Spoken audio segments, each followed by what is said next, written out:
Hola, somos Paola. Y Ana María. Bienvenidos a la cuarta temporada de La Brújula del Instinto. En esta temporada vamos a conocer historias de vida que llevan consigo distintos caminos espirituales y de autoconocimiento.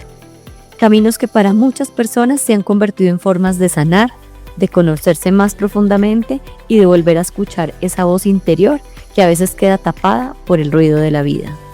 Antes de empezar, queremos recordar algo importante. Todo lo que compartimos aquí es netamente informativo. No estamos diciendo qué debe hacer nadie. Cada persona tiene su propio camino y sus propias decisiones. La idea de este espacio es abrir conversaciones y mostrar distintas experiencias. Esta temporada la abrimos con una mujer cuya historia reúne dos mundos que a primera vista podrían parecer opuestos: el deporte de alto desempeño y el yoga. Nuestra invitada es Manuela Jaramillo y hoy queremos conversar con ella sobre su recorrido. Cómo el yoga llegó a su vida y cómo se convirtió en una práctica espiritual. Y de qué manera este camino le ha ayudado a escucharse, a sanar y a conectar con su instinto. Hola Manuela, bienvenida a la Brújula del Instinto. Para arrancar, cuéntanos quién es Manuela Jaramillo. Bueno, hola Paola, Ana, muchas gracias por invitarme y a todos los que nos están escuchando, muchas gracias.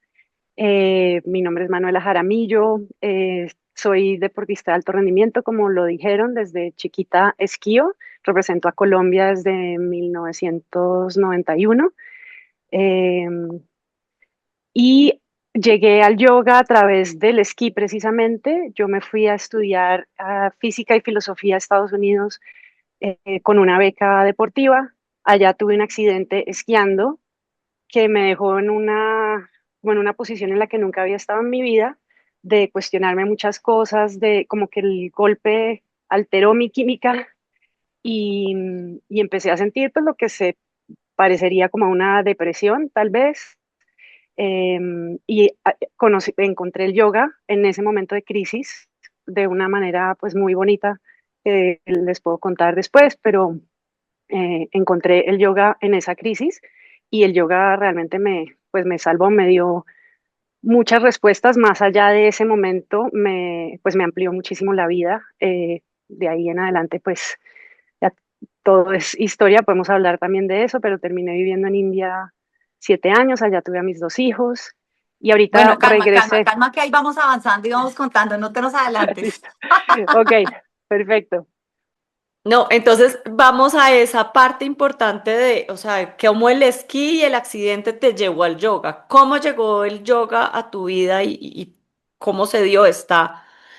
¿Cómo fue Bueno, ese encuentro? O sea, ¿alguien te lo presentó? ¿Cómo entraste al yoga? bueno, tuve un accidente esquiando, saltando. Yo iba para un mundial y la víspera tuve un accidente grave que me dejó en la clínica 24 horas inconsciente. Cuando me desperté, pues ya me había perdido mi avión que me llevaba al mundial, ya pues la cabeza la tenía así, me- se me iba a salir del cráneo, el cerebro, sí, una sensación que nunca había tenido y pues no pude ir a ese mundial. Y en la recuperación yo hacía parte de los 100 deportistas, 100 de oro que se llamaba el programa de Coldeportes acá en Colombia, me trajeron a Colombia, eso fue en Estados Unidos, hice una rehabilitación en el cuerpo bien, logré volver a esquiar, pero pues había algo que no estaba igual y tenía que ir al Campeonato Panamericano en Canadá, iba en el avión hacia ese campeonato, muy, muy triste, y tuve un encuentro con la vecina pues la señora que estaba sentada al lado mío en el avión. Fue un encuentro muy, muy, o sea, una cosa muy sincronizada, ¿no? Como ella también atleta de alto rendimiento, había tenido un accidente donde se había pegado en la cabeza, un montón de coincidencias y ella misma terminó diciéndome, tú te ves, yo no le había contado nada de mi accidente, pero tú te ves como una persona muy feliz que en este momento alberga una gran tristeza. Y ahí pues no, ese momento como que fue el momento en que hice catarsis de todo lo que me estaba pasando después del accidente. Y ella, después de todo lo que yo le conté, le relaté el accidente y en la condición en la que estaba en ese momento, bajó a su maletín, a su morral y sacó un libro de meditación y me dijo, mira, sigue este libro, no te, sigue el yoga como un camino y como un fin, pero no te quedes en las técnicas, fue lo que me dijo. Y y yo creo que el yoga te puede ayudar en esto. Y yo la vi, pues para mí fue mi primera maestra, y fue pues un contacto de un vuelo en un avión, ni siquiera fue todo el vuelo porque fue como ya aterrizando que tuvimos este encuentro, y así fue como yo encontré el yoga.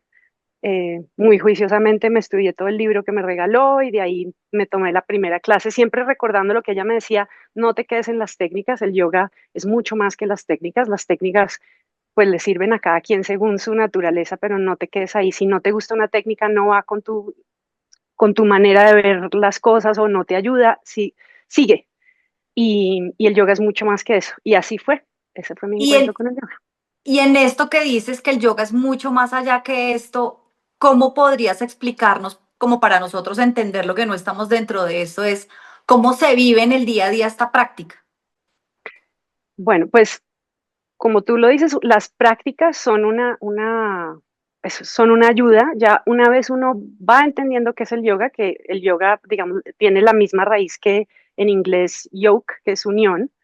El yoga es unión, que es también es un proceso y es un fin. Es cómo en el día a día en tu vida logras encontrar esa unión con como con el todo. En términos religiosos podríamos decir que cómo logras unirte a Dios, cómo logras salir de ese yo pequeño y ampliarte más y encontrar como armonía y unión con todo lo que vives. Digamos, en el sentido más amplio, empiezas a entender que ese es el yoga y una práctica tras otra te van llevando como a esa comprensión, a poder estar más y más en ese estado en el que te sientes en armonía, no importa qué esté pasando afuera. Entonces se va desdibujando esa línea entre el yoga y la vida y se van volviendo lo mismo. O sea, hoy en día realmente para mí es como que no puedo decir yo hago yoga o no hago yoga. Es como que la vida es eso, es esa aspiración por vivir en ese estado la mayor cantidad del tiempo, esa búsqueda. Ujú. Entonces, eso es independiente de cualquier práctica. En ese sentido, cualquier práctica te puede ayudar, incluso tu práctica religiosa, lo que tú sientas en el corazón que te ayuda a ti con tu naturaleza, ¿no? Entonces, o sea, cómo es esta práctica espiritual del yoga? Lo que conocemos nosotros muy es como las posturas, Sí, el yoga en el tapete, sí, y tú dices, sí. tu maestra te dijo, no te quedes en la técnica. ¿Cómo es la práctica espiritual del yoga? Pues es una aspiración, una aspiración constante. A mí sí me parece muy desafortunado que en Occidente hayamos igualado yoga a a acrobacia, básicamente. Sí. Y eso ha causado en mí en los últimos años como una especie de recelo a usar esa palabra. Yo di unas clases pero jamás, si la gente me pregunta, jamás me siento cómoda diciendo soy profesora de yoga porque la gente piensa solo en eso, ay, enséñame a hacer tal postura. No, no tiene nada que ver con eso. ¿Cómo se ve? Yo creo que una persona que realmente está aspirando a vivir el yoga, sí, es difícil pensar que hace yoga un rato y luego ya no lo hace. Hay unas prácticas, pues depende de tu naturaleza otra vez. Tradicionalmente, digamos, se dividía como en cuatro tipos de yoga. El Bhakti Yoga, si eres una persona naturalmente devocional, o el Karma Yoga, si eres una persona como atraída hacia la acción y a la actividad, o el Hatha Yoga, si eres una persona muy conectada con tu cuerpo.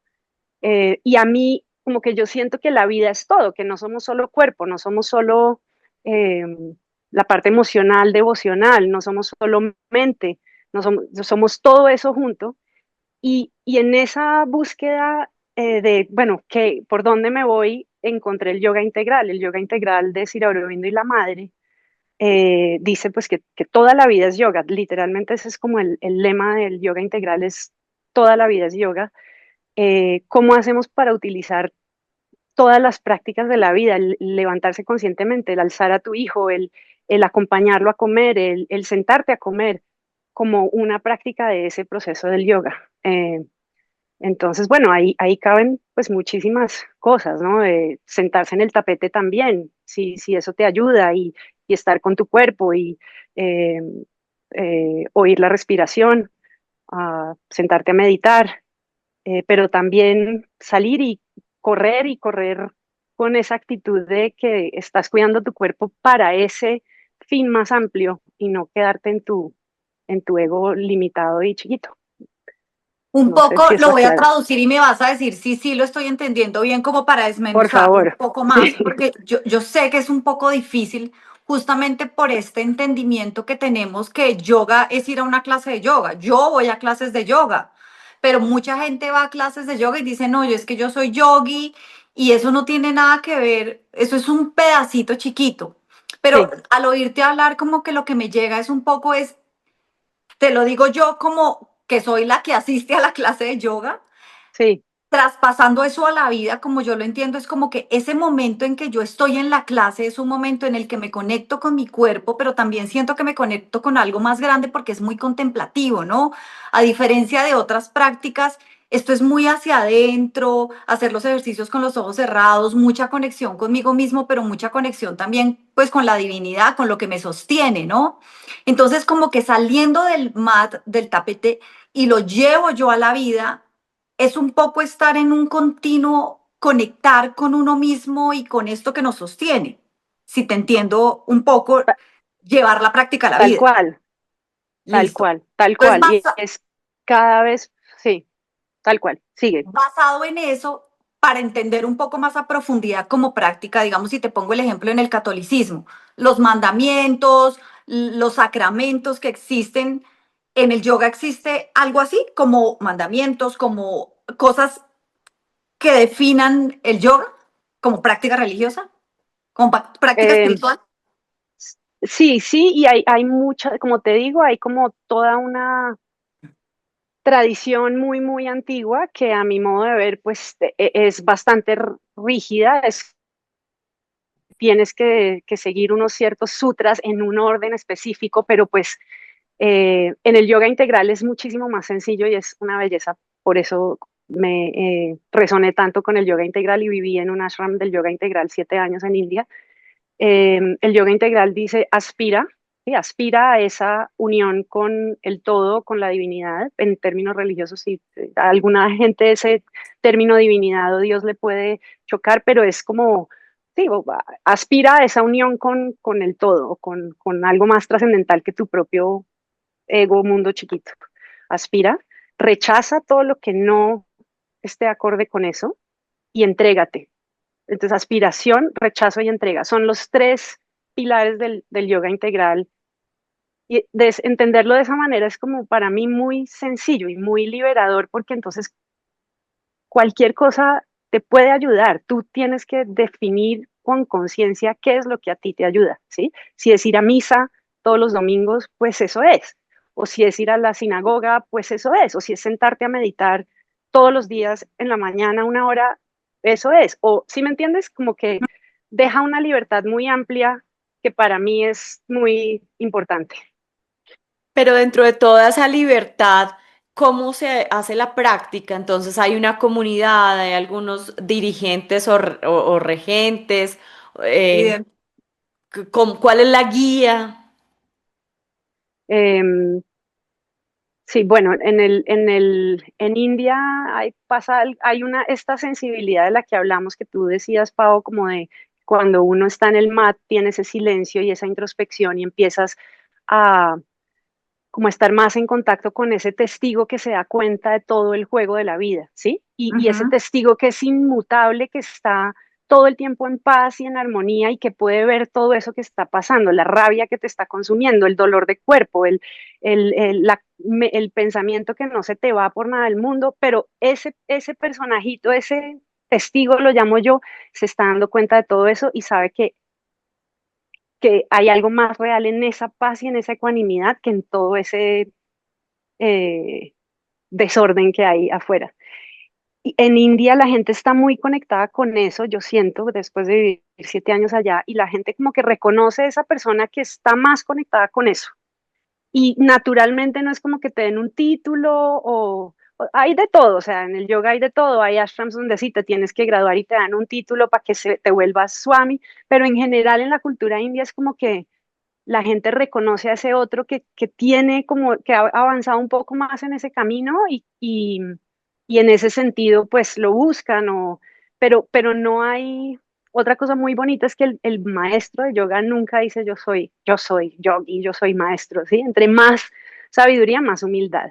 Y eso, pues se ve, en el yoga integral no hay una jerarquía así, o sea, naturalmente cuando Sri Aurobindo y la madre, ella se llamaba Miral Fasa, vivían, pues la gente simplemente acudía a estar alrededor de ellos y pues ellos En eran un como ashram. en el ashram de Pondicherry en el sur de la India.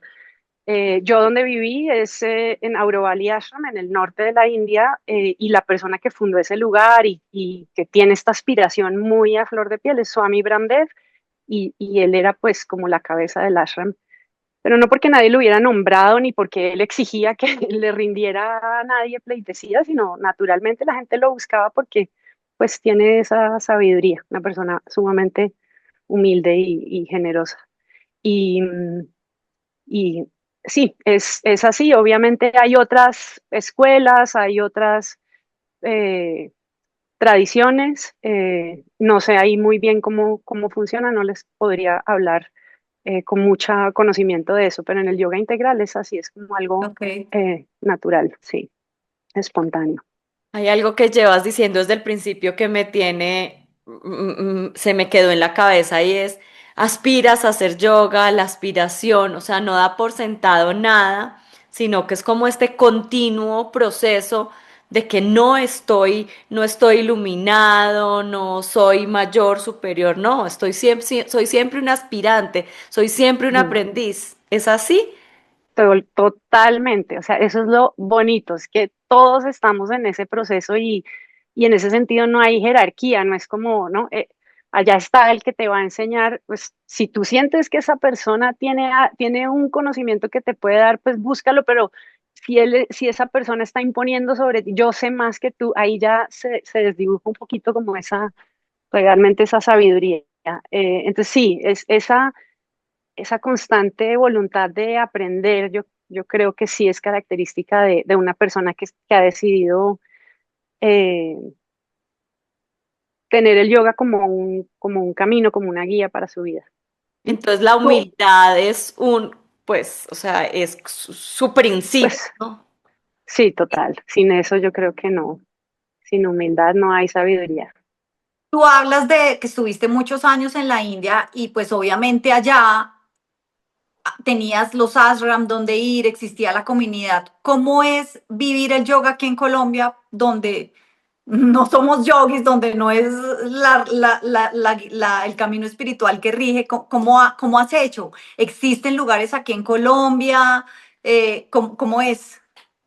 Pues Pau, mira, para mí realmente, como te digo, entre más uno, digamos que en un principio es necesaria la escuela y ese silencio y esa rutina, creo, y el ashram es un muy buen ambiente para eso, como para establecer ese silencio, esa capacidad de mirarse, ¿no? De ir hacia adentro y de autoobservarse en medio del ruido. Después podría no necesitarse y a nosotros nos tocó, sí, o sea, salimos de India cuando mi hijo menor tenía 4 meses y el mayor tenía 3 años. Nosotros habíamos pensado quedarnos ahí, criarlos en el ashram y pues no pudimos y nos tocó hacer una vida común y corriente, como una de pareja en Bogotá.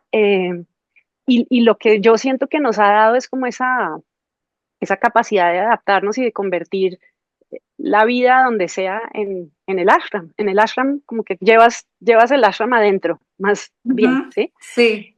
Pero sin embargo, ahí sí, y es bueno como ir y reconectarse. Nosotros tuvimos un ashram un tiempo hasta que nuestros hijos cumplieron 6 y 4 años acá en Suezca.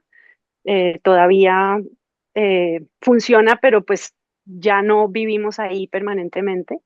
Y hay un sitio en Villa de Leyva que se llama la Fundación Auromira, que es un ashram como hijo del ashram de Pondicherry y del ashram del norte de la India donde yo viví, que es un lugar espectacular para ir a hacer eso, como para ir a Es encontrar. espectacular. Yo he ido allá y me Ah, sí, parece un lugar divino. sí, sí. Ah, ¿ha sido? Bueno, pues Sí.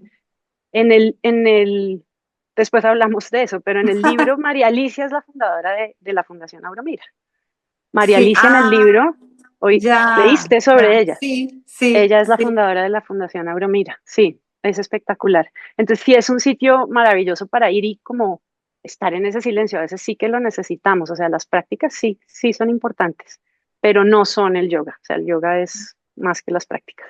Qué interesante esto de, yo terminé en Auromira por cosas de la vida, lo sigo hace mucho tiempo, estoy en un grupo, y ir allá es como una recarga, es ese silencio y esa soledad y eso, para mí, yo me recargo en ese silencio, pero yo no soy yogi, ¿sí me entiendes? Entonces, qué lindo porque al final es una práctica que es abierta a todo el mundo, pero es como encontrarse en esta introspección, en este silencio, en este mirarse, ¿no? Sí, sí. Y en ese sentido creo que sí eres yogi. Puede Sí, ser que soy, no total. sé. ¿Nos puedes explicar qué es un ashram para los que no sabemos? ¿O nos Claro que imaginamos sí. otra cosa? No, tradicionalmente los ashrams en India eran como universidades para la vida, donde había una persona mm, que, que era como, sí, como el maestro que le contaba a los jóvenes cómo vivir una vida mejor, cómo conocer el funcionamiento de su mente, de sus emociones, como de esa información básica sobre nuestro ser que no sé en qué momento fuimos perdiendo, o sea, se perdió esa educación o nunca ha estado en Occidente, aunque yo creo que en Grecia, por ejemplo, en la antigua Grecia, pues toda la escuela socrática y todo, yo creo que esas conversaciones que ellos tenían era algo similar. El ashram tradicionalmente es eso, es un lugar donde la gente iba a enterarse de lo más básico para la vida. Hoy en día son por lo general sitios donde vas solo, de celibato, como haz de cuenta, pues un monasterio de la religión católica, ¿sí? Ujú. Y vas a seguir ciertas rutinas. El ashram del yoga integral, como el yoga integral, pues para el yoga integral toda la vida es yoga. En el ashram de Aurovali, donde nosotros vivimos, pues digamos, fuimos nosotros como pareja, mi esposo y yo, y ahí pues, tuvimos a nuestros hijos y era también un sitio de como de unas prácticas, había una práctica establecida para poder mantener como esa armonía entre todos y hacer ese autoconocimiento. Entonces en la mañana muy temprano una hora de meditación, eh, a las 11 de la mañana había una charla conjunta donde nos sentábamos a hacer preguntas y obviamente, naturalmente, la gente le hacía las preguntas a Swamiji. A veces simplemente nos reuníamos a Swami Brander, de quien hablé hace poco. Eh, a veces discutíamos cosas como prácticas del funcionamiento del ashram, que había que hacer tal cosa en los jardines, o que había que arreglar la huerta, o que había que, sí, cosas muy prácticas, pero nos reuníamos de 11 a 1 siempre a hacer un satsang. Sat es verdad, entonces es como un momento de búsqueda de la verdad. Entonces no es un momento para conversar y chismosear, es un momento para profundizar como sobre la vida de 11 a 1. En las tardes cada quien se iba a trabajar en lo suyo. El trabajo es una parte muy importante en el ashram, que es el karma yoga. Y en las noches a las 5 6 de la tarde nos reuníamos otra vez para meditar. A las 7 de la noche cantábamos, normalmente pues mantras de 7 a 8 y a las 8 a comer y a las 8:30 estaba todo el mundo durmiendo. Clarísimo. Ajá, Manu, tú creciste, imagino yo, en alguna religión. sí, yo crecí en un colegio católico en Bogotá. Y siempre para mí pues muchas de las enseñanzas del catolicismo eran como impuestas, ¿no? Es como, sí, había como una imposición con la que siempre tuve rechazo. Y me vine a encontrar con Jesucristo en En el India, yoga. en India, en el ashram, en una noche de Navidad. Y no, toda esa información que tuve tan chiquita, como que cobró sentido en un día a través del yoga. ¿Cómo, Ujú. cómo fue ese cambio para tu familia, digamos? Pues porque hay veces las familias son muy de, esta es nuestra tradición y cuando alguien sale del modelo, pasan cosas. ¿Cómo fue en tu caso? Sí. No, mis papás son personas muy, muy abiertas. Mi papá realmente me metió en ese colegio porque él era decano de la Universidad de los Andes y sus mejores alumnas venían de ese colegio. Entonces, por eso tomó la Mm, decisión y pues el colegio era católico. Y lo mismo mis hermanos, pero no eran católicos empedernidos, entonces nunca tuvieron problema. Mi mamá es mucho más católica, pero nunca tuve problema con eso, o sea, siempre respetaron como esa búsqueda personal. Sí, eso pues, fue muy bueno. ¿Qué encontraste tú, o sea, viniendo de un colegio católico, de pronto de una crianza católica, qué encontraste en el yoga que no encontrabas en el catolicismo?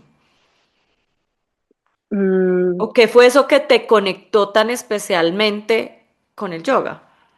pues después del accidente, esa pregunta me encanta porque después del accidente, como que yo venía de una vida color de rosa donde todo salía perfecto, yo, ¿no? Estaba esquiando mejor que nunca en la vida, me iba súper bien en el colegio, mis relaciones eran buenísimas con todo el mundo y de pronto tengo este accidente y empiezo, eh, em- espontáneamente como que la vida me puso en ese lugar del testigo, de ver todo eso que estaba pasando alrededor, ese cuerpo que me dolía, ¿no? La cabeza me dolía terriblemente, estaba triste, no estaba esquiando igual. Yo estudiaba física en ese momento y no sé, como que también empecé a yo, ¿por qué estoy estudiando? ¿Por qué me siento 16 horas a estudiar algo que ni siquiera sé si voy a poner en la práctica más adelante? Empecé, pero todo este reguero de cosas afuera los podía observar en esa como es un poquito de distancia y estaba ese testigo ahí calmadito viendo todo ese circo afuera. Eso fue lo que a mí, lo que me atrajo tanto del yoga. Nunca había sentido eso, nunca había tenido esa experiencia como de ver las distintas partes del ser. Y cuando descubrí que el yoga me podía profundizar más en eso, dije, no, pues ahí, eso fue lo que me atrapó. súper.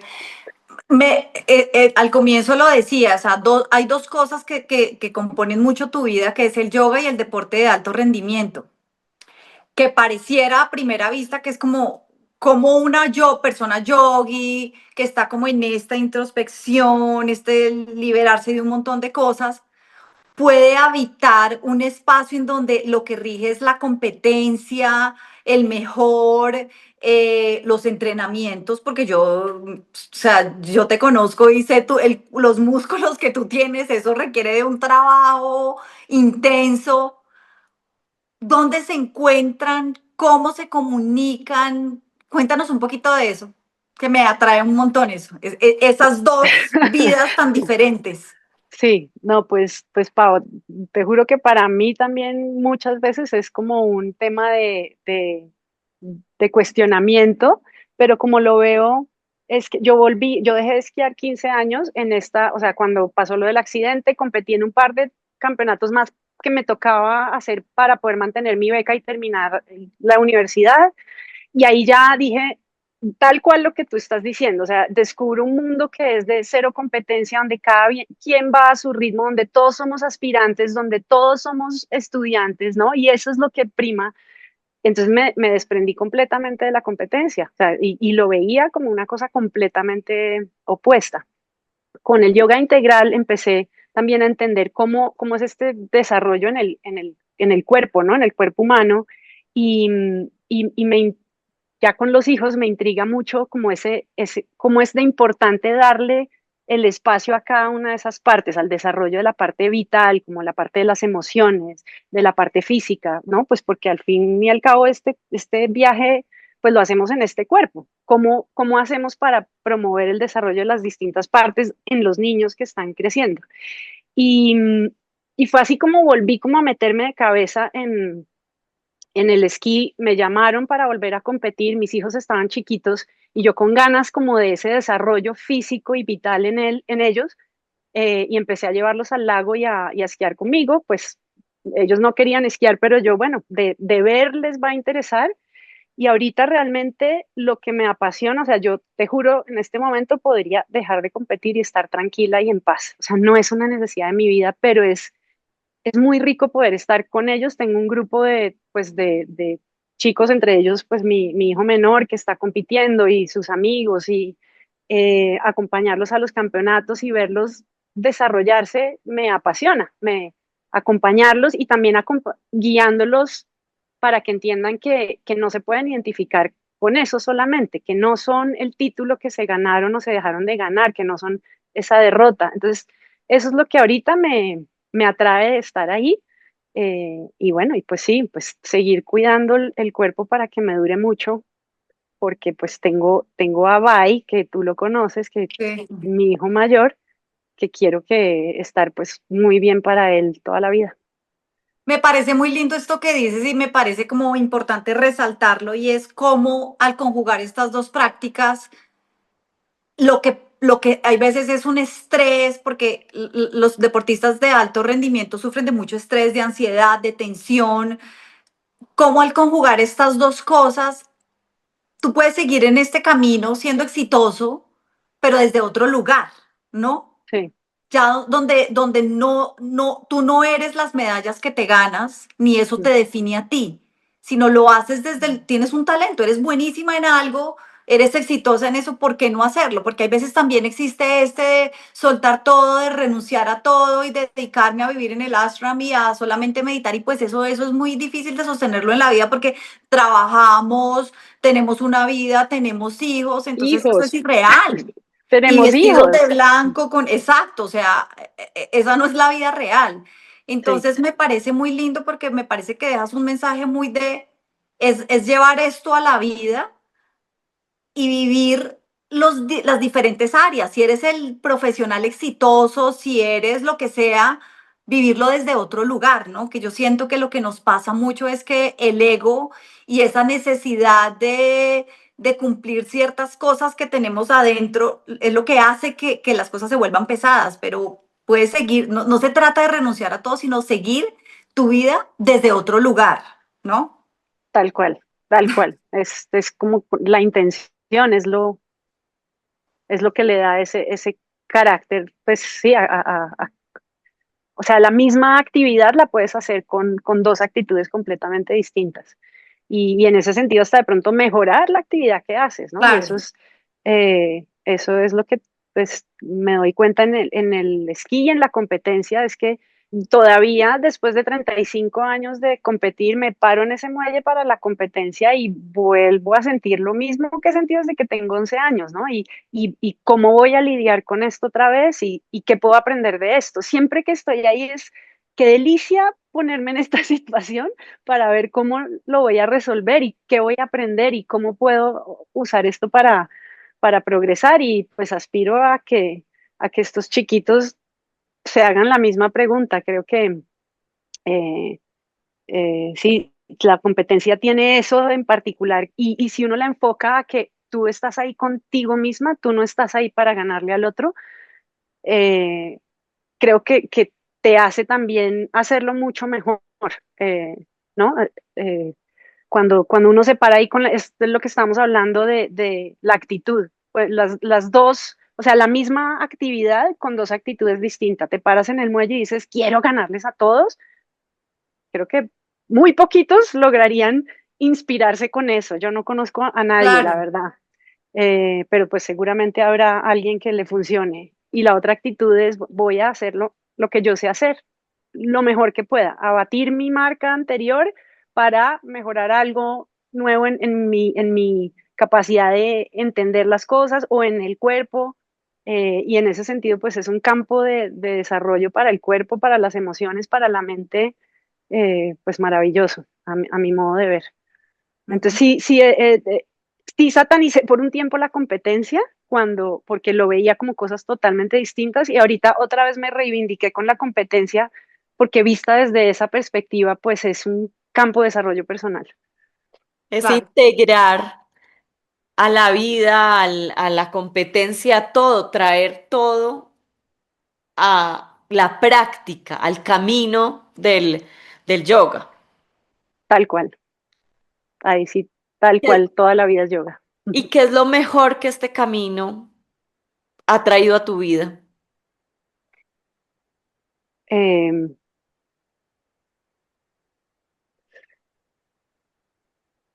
mm, Creo que es la capacidad de todos los días poder entrar, como zambullirme en una sustancia que yo llamaría como amor, ¿no? Como zambullirse en esa belleza que es la vida, todos los días poderlo hacer más y más. Al principio, eso que hablábamos como esa búsqueda, de esa unión, que de pronto uno atisba por momentos en la medida en que practicas y cada vez tocas un poquito más esa unión con el todo, esa desdibujarse del ego y ser uno con todo, como que es más fácil entrar ahí. Y creo que eso es lo más bonito que me ha dado la práctica, porque en la vida, ¿cómo se traduce eso? ¿O en qué se traduce eso? Eh, Creo que ahí voy a la segunda cosa, digamos que es la manifestación de eso que les digo, que es el mayor regalo que me ha traído el yoga, es tener unas relaciones armoniosas. Con mi familia, con mis hijos, con mi esposo, con mis papás, con mis hermanos, con sí, todo el mundo que me rodea, y eso es, sí, vivir ahí como que te deja zambullirte todo el tiempo en ese amor que es todo, en ese, no sé, sentir a Dios en todo. Eso es como lo más tangible que me ha dejado el yoga. Qué lindo. Ahora que hablas de tu esposo, ¿cómo es la unión de ustedes? O sea, ¿se casaron por matrimonio católico, un rito diferente o cómo? No, pues no, nosotros nos fuimos al ashram como amigos, era mi mejor amigo y me invitó, empezamos a hacer yoga en sitios distintos. Nosotros nos conocimos acá estudiando en los Andes, y ninguno de los dos sabía nada de yoga. Nos volvimos a encontrar unos años después, cuando yo vine en unas vacaciones, y los dos supimos como amigos, y supimos que los dos por nuestro lado habíamos encontrado el yoga. Y eso nos unió mucho y empezamos a compartir más como amigos, y me propuso que nos fuéramos a India, al ashram donde él había estado. Cuando se graduó de la universidad, se fue un año para Aurovali Ashram, y ahí nos fuimos juntos, y allá pues cada vez más unidos, ¿no? Como con mayor comprensión, o sea, más sintonizados en nuestra comprensión de la vida. Y en el 2006 decidimos que queríamos tener hijos, y hicimos una pequeña ceremonia con la familia, un picnic, para contarles a todos la decisión, y que íbamos a irnos a vivir al ashram ya juntos como pareja para tener allá nuestros hijos. Fue así, fue un picnic. Manu, ¿qué le dirías a todas las personas que nos escuchan y te oyen y se inspiran y dicen, oiga, quiero conocer esa práctica más profunda? ¿Cuál sería como el primer paso? ¿A dónde podrían ir o qué les recomiendas? Mm, Creo que a veces echarse al agua de una es esencial, ¿no? Como tener una zambullida total, entonces a mí mucha gente me llega a preguntarme, quiero meditar, quiero entender el silencio, ¿qué hago? Y creo que yo les recomiendo, esto es una práctica, que estamos hablando de las prácticas, pero es una práctica muy efectiva, son los cursos de Vipassana, que es la meditación que enseñaba el Buda.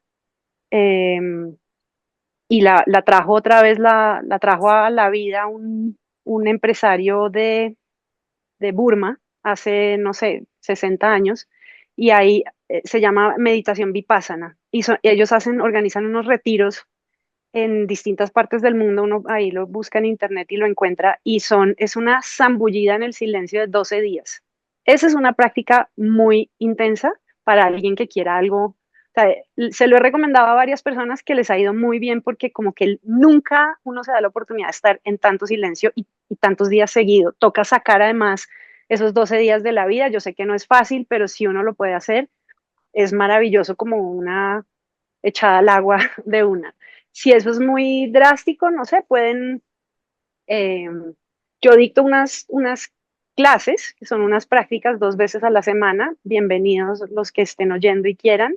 Me pueden buscar en Manuela Jaramillo Vélez en Instagram y pues bienvenidos, ahí hacemos un poco de todo y pues hay Yo muchas quiero. otras, listo, hay más maneras, ir al ashram de Villa de Leyva es otra manera, es una manera muy amigable, irse un fin de semana allá y seguir esa rutina del ashram en ese silencio, es maravilloso. Esas serían tres maneras como muy concisas de dar el paso. Bueno, les quiero contar que Manuela es la autora del libro Vida Vivida, La vida vivida. La vida vivida, y pues que ahí, aunque no he tenido el privilegio de leerlo, espero leerlo pronto, ahí cuenta también más cosas de de la vida de ella. Cuéntanos dónde podemos comprar el libro también y qué nos quieres contar de tu libro, así rápidamente para que nos dejes provocados para leerlo. Listo. Sí, lo pueden encontrar en Amazon. La carátula es distinta en Amazon, que es la primera versión, la primera edición que salió. Lo buscan en Amazon, La vida vivida, de Manuela Jaramillo Vélez.